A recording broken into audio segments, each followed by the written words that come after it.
Case Amaravati విస్తరణకి ఎంత భూమి కావాలని ఇస్తామండి, కానీ అంతకంటే ముందు మా డిమాండ్ నెరవేర్చాలండి అంటున్నారు అమరావతి రైతులు. రాజధానిలో ప్లాట్లు 10 ఏళ్ల పాటు కౌలు ఇవ్వాల్సిందే అంటున్నారు రైతులు. అంతకంటా ముందు అమరావతికి భూములిచ్చిన 29 గ్రామాల ప్రజలకి ప్లాట్లు అభివృద్ధి చేయాలంటూ డిమాండ్ చేస్తున్నారు. రాజధానిని మరో 44,000 ఎకరాల్లో విస్తరించాలని సంకల్పించింది కూటమి ప్రభుత్వం. అందుకోసం ఆదివారం పల్నాడు జిల్లా పెదకూరపాడు మండలం బలుసుపాడు కంబంపాడులో గ్రామ సభల్ని నిర్వహించారు అధికారులు.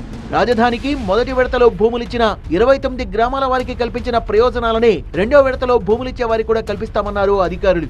4 గ్రామాలను ఒక యూనిట్ గా తీసుకుని అభివృద్ధి చేస్తామన్నారు. రాజధానికి భూములిచ్చేందుకు 80% మంది రైతులు స్వచ్ఛందంగా ముందుకొస్తున్నారు.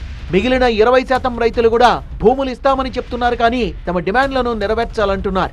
అప్పుడు 30,000 కౌలు స్టార్ట్ చేశారు మెట్ట పొలానికి. ఇప్పుడు ఆ 30,000 కౌలు ఇవ్వడం అనేది సరైన పద్ధతి కాదు. 30,000 కంటే ఎక్కువ అని చెప్తున్నారు.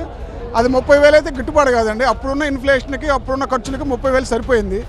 ఇప్పుడు 30,000 కాదు, మినిమం 50 నుంచి 60,000 ఇస్తేనే రైతు గిట్టుబాటు అవుతుంది. ఎందుకంటే రైతు వారికి వచ్చే బెనిఫిట్స్ మొత్తం రద్దు అవుతాయి. మాకు 4% వచ్చే ఇంట్రెస్ట్ కానీ 3 లక్షలకి ప్లస్ రైతు భరోసా కానీ ఈ పథకాలన్నీ రద్దు అవుతాయి. మాకు రద్దయినా మేము ఇష్టపూర్వకంగానే ఇస్తున్నాం. కాకపోతే దానికి తగ్గట్టుగా కౌలు పెంచితే మాకు బాగుంటుందని మేము ఎమ్మెల్యే గారికి కానీ ఆర్డీఓ గారికి తెలియపరిచాము.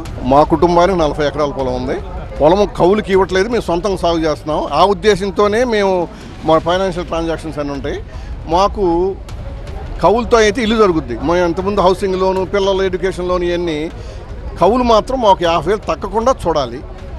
వీలైనంత వరకు లేమల్ల క్లస్టర్లో మా ఊరికి ఈ రిటర్న్ ప్లాట్స్ ఇవ్వాలి. గ్రామ సభల్లో అధికారులకు పలు ప్రశ్నల్ని సంధించారు రైతులు. ఈ ఏడాది నుంచే కౌలిస్తారా, పంటలు వేసుకోవాలా అని అడిగారు. మొదటి విడతలో భూములిచ్చిన రైతుల ప్లాట్లను అభివృద్ధి చేసి చూపిస్తే తమకు నమ్మకం వస్తుందని మరికొంతమంది రైతులు అధికారుల దృష్టికి తీసుకెళ్లారు. తమకు కూడా రాజధానిలో ప్లాట్లు ఇవ్వాలని డిమాండ్ చేశారు. రాజధాని రెండో విడత భూ సమీకరణకు అమరావతి, పెదకూరపాడు మండలాల్లో ఇప్పటివరకు 10 గ్రామాల్లో సభలు నిర్వహించగా 90% రైతుల నుంచి ఏకగ్రీవ ఆమోదం లభించిందని ఆర్డీఓ తెలిపారు. గ్రామ సభల్లో నివేదించిన అంశాలను సంబంధిత మంత్రి దృష్టికి తీసుకెళ్లి పరిష్కరించేందుకు కృషి చేస్తామన్నారు.